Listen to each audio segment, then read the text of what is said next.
So, New York City is about to drop $68 billion on its transit system. But listen, this is way more than just a repair job. Oh no. This is a story about incredible ambition, problems that are literally a century old, and a really high-stakes bet on the future of the city. You know that feeling, right? You're packed into a subway car, it's not moving, and you're just standing there wondering what is actually going on. Well, you are definitely not alone. And the reasons for those delays, they're a lot more complex and, frankly, a lot older than you'd probably think. And that's exactly what we're going to dig into. We're going to look at the ancient technology that's holding the whole system back, the record-breaking investment that's supposed to fix it all, and those really tough questions about why it costs so darn much to build anything in New York. Okay, let's get into it. All right, so first things first, let's start at the root of it all. Why does a system that moves millions of people every single day feel like it's constantly, about to fall apart? Look, we all get frustrated by delays, right? Police activity, planned work on the weekends, it's annoying. But what's the single biggest culprit? Well, the data from the New York State Comptroller is pretty clear. It's failing infrastructure and equipment. It causes almost a third of all delays.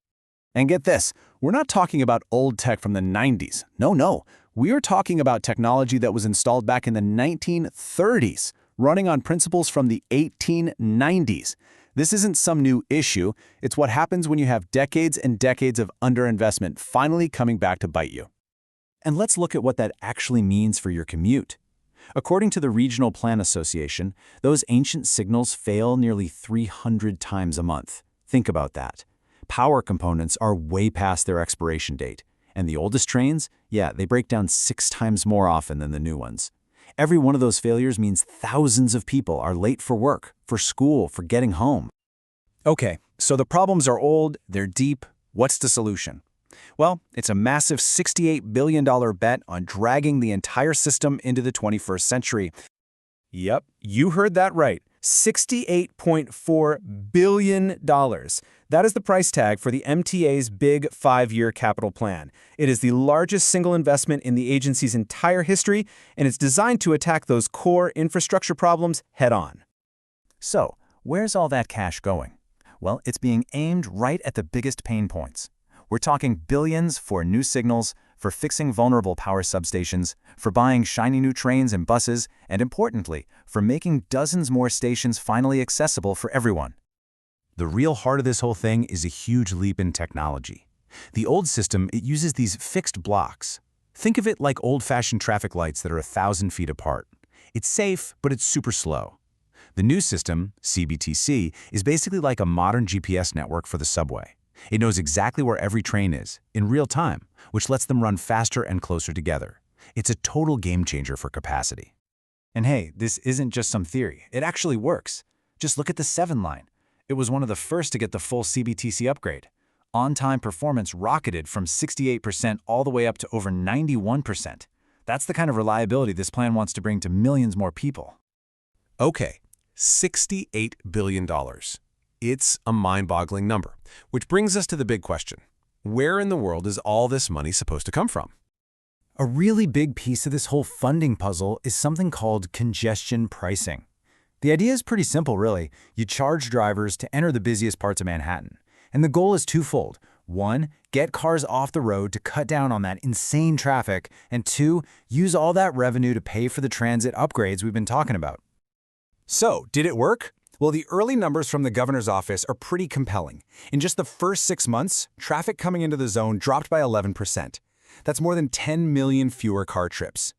And where did all those people go? Well, a lot of them hopped on public transit. Bus ridership alone shot up 12% in that same time, so a pretty clear sign that people's behavior started to change.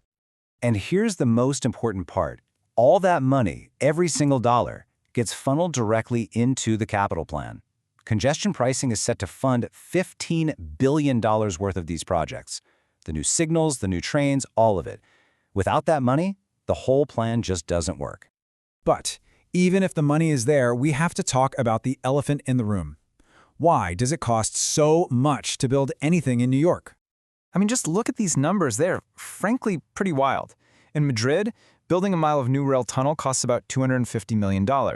In Paris, it's around $450 million. And then there's New York. The 2nd Avenue subway, $2.4 billion a mile. And East Side Access, an almost unbelievable $8.8 billion per mile. These figures from the Manhattan Institute just show a cost difference that is, well, it's impossible to ignore. So what gives? Why the insane price tag? Well, there's no single, easy answer. Analysts point to this whole tangle of issues: specialized labor agreements, staffing levels on projects that can be 4 times what they are in Europe, complicated state laws about bidding, and just the sheer difficulty of trying to build new stuff around a system that's already 100 years old. So with all the costs and all the controversies, what's the ultimate payoff here? If this massive plan actually gets built, the benefits could ripple out way beyond just the subway turnstile. For starters, the investment itself is a huge shot in the arm for the economy.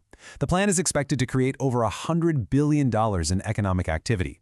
It'll support more than 72,000 jobs across the entire state, from manufacturers way upstate to the construction crews right here in the city. But honestly, the real win is in the day-to-day quality of life for everybody. A modern, reliable transit system means cleaner air, because millions of car trips just disappear.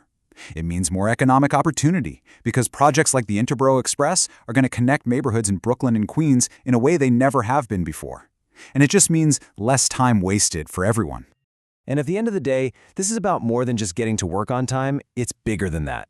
As Julie Tai from the New York League of Conservation Voters put it, we cannot drive our way out of the climate crisis. Resilient, high-quality mass transit is the only way. It really frames this whole thing as a critical weapon in the fight against climate change. So here's where we land. The vision is there. The plan is in motion. The funding is coming in. But its ultimate success really hinges on one fundamental, massive question.